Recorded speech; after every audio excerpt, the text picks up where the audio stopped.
Ciao a tutti e benvenuti in questo nuovo video. Io sono Miriam e questo canale ha l'obiettivo di sostenere uno stile di vita più lento e consapevole per trovare la propria serenità interiore e il proprio equilibrio. Oggi vorrei condividere con voi come creo il mio primo armadio minimalista. In questo video parleremo di che cos'è un guardaroba capsula, quali sono i suoi vantaggi e come possiamo impostarne uno. Il termine inglese capsule wardrobe, tradotto in italiano guardaroba a capsula, è stato coniato negli anni 70 da Susie Faux, un'icona della moda britannica. Consiste nella creazione di un guardaroba che comprende al massimo 30-40 capi, pratici e versatili e che messi insieme tra loro possono creare l'intero guardaroba per una stagione. Creare un guardaroba capsula significa selezionare con cura gli elementi essenziali del nostro guardaroba e lasciare andare tutto il resto, che non ci piace indossare e con cui non ci sentiamo a nostro agio. Spesso abbiamo la sensazione di non avere niente da mettere e che per rimediare dobbiamo comprare cose nuove. In realtà questa sensazione spesso deriva dal fatto che abbiamo troppe cose poco organizzate e questo ci crea confusione mentale. Questo discorso è ciò che ha spinto Courtney Carver a creare il progetto 333, che propone alle persone di vestirsi per 3 mesi con soli 33 capi di vestiario. Quando Courtney ha ricevuto la diagnosi della sclerosi multipla, ha cambiato tutte le sue priorità personali e per questo ha deciso che il vestirsi non era qualcosa a cui lei voleva dedicare troppo tempo, per focalizzarsi invece su ciò che conta davvero per lei nella vita. La proposta di Courtney Carver mi ha incuriosito e per questo motivo ho deciso di accettare questa sfida personale e di ridurre il mio guardaroba a pochi capi essenziali. Ci sono alcuni principali vantaggi che mi spingono ad avere un guardaroba minimalista. Devo ammettere che non sono molto ferrata in tema di moda e di abbigliamento e per questo motivo mi piacerebbe avere a disposizione degli abbinamenti pratici per ridurre il mio affaticamento decisionale e la mia confusione davanti all'armadio. Durante la giornata dobbiamo già fare molte scelte che ci stancano sempre di più mentalmente. È stato scoperto che dover fare troppe scelte in un breve lasso di tempo può avere conseguenze dannose per il nostro benessere psicologico. Limitando il numero di decisioni rilevanti che dobbiamo prendere durante la nostra giornata, potremmo essere più concentrati e attenti nei momenti rilevanti e prendere quindi decisioni migliori. In questo caso, avendo già una serie di abbinamenti di vestiti, avremo una cosa in meno di cui preoccuparci. Inoltre avremo anche meno confusione mentale legata a tutti gli oggetti che possediamo.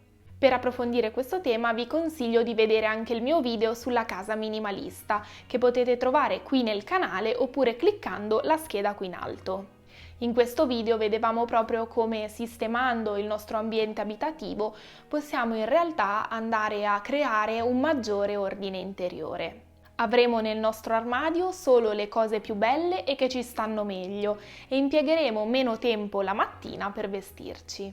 A questo si aggiunge che cambiare le nostre abitudini di abbigliamento significa anche cambiare le nostre abitudini di consumo. Se decidiamo di puntare sulla qualità dei nostri capi rispetto alla quantità, ridurremo gli sprechi, lo sfruttamento e l'inquinamento, migliorando di conseguenza la vita collettiva e la salute del pianeta. Come ultimo aspetto, creare un armadio minimalista ci può aiutare a definire il nostro stile personale, seppur con meno pezzi, con un conseguente risparmio economico. In questo periodo mi sono documentata meglio per capire quale possa essere il procedimento migliore per creare un guardaroba a capsula. Ci sono veramente tantissimi articoli e video e ho deciso di prendere spunto da varie parti per creare un processo per me semplice e logico.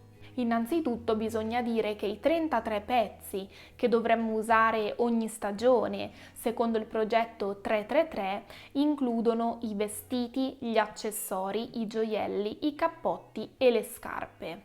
Invece non sono inclusi nei 33 capi i gioielli che hanno un valore sentimentale e che portiamo sempre addosso, come ad esempio può essere la fede. È da escludere anche l'abbigliamento intimo e i pigiami, quindi le cose con cui dormiamo, le cose che invece portiamo in casa e infine l'abbigliamento sportivo. Detto questo, vediamo insieme le varie fasi per creare il nostro armadio minimalista. Come prima fase mi sono concentrata sul capire come trascorro solitamente il mio tempo e quali attività svolgo di più durante la settimana. Generalmente lavoro tutto il giorno 5 giorni a settimana. Al momento circa la metà dei giorni li passo in ufficio e l'altra metà dei giorni lavoro da casa. Dopo il lavoro passo solitamente il tempo a casa a riposarmi. In settimana cerco anche di fare delle camminate o un po' di esercizio fisico. Il sabato e la domenica ho invece più tempo libero per uscire e quindi organizziamo aperitivi, pranzi e cene o vere e proprie gite con la famiglia e gli amici. La seconda fase consiste nell'analizzare i capi di abbigliamento già presenti nel nostro armadio. Come prima cosa iniziamo a tirare fuori dall'armadio i 10 capi che indossiamo di più e con cui ci sentiamo a nostro agio. Successivamente passiamo invece a fare lo stesso con i 10 capi che invece non ci piacciono, non ci convincono e che non indossiamo mai.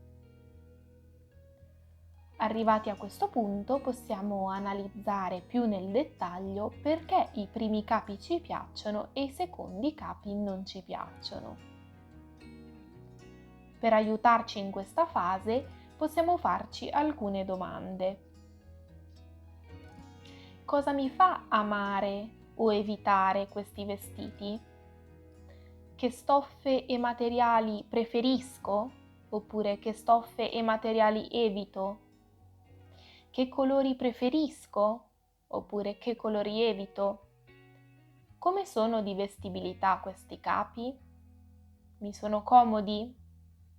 Come definirei il mio stile in 5 parole?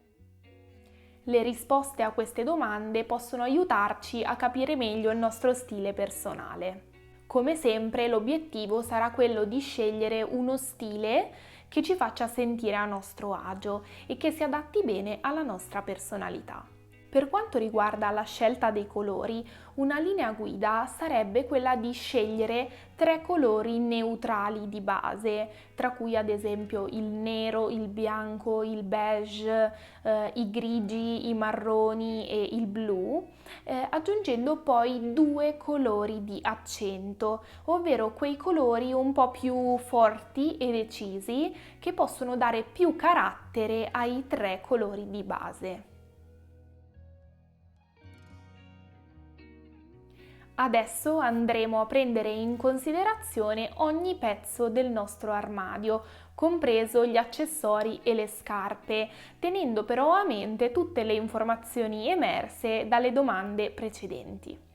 Procederemo facendo 4 categorie: sì, no, fuori stagione e forse. Nella categoria sì ci sono i capi che ci convincono e che rientrano nello stile che abbiamo definito prima rispondendo alle domande. Possiamo quindi riporli nel nostro armadio. Nella categoria no mettiamo i capi che non ci piacciono e con cui non ci sentiamo a nostro agio. Possiamo decidere di donarli, venderli, regalarli o riciclarli. Nella categoria fuori stagione metteremo i capi che non si adattano alla stagione in corso e che metteremo via in attesa della stagione opportuna. Nella categoria forse metteremo infine i vestiti che ci piacciono, ma che non rientrano proprio nel nostro stile e quindi che non indossiamo molto. Se non ci sentiamo di separarcene subito, possiamo metterli in una scatola e riesaminarli dopo un po' di tempo.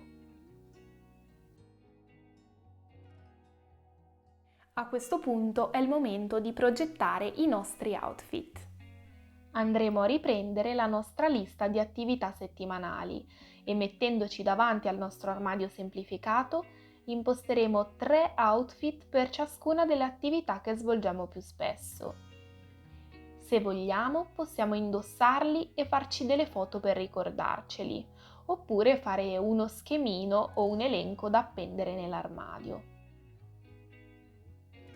Il guardaroba dovrebbe essere principalmente composto da pezzi basic e poi pochi pezzi particolari, all'incirca un 80% di capi basic e un 20% di capi particolari. Spero che il video vi sia piaciuto e che possa in qualche modo tornarvi utile.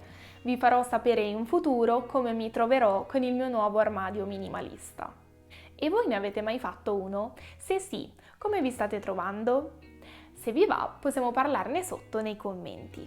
Vi ricordo di mettere un like al video se vi è piaciuto e di iscrivervi al canale dove ogni sabato pubblico un nuovo video su slow living, minimalismo e crescita personale.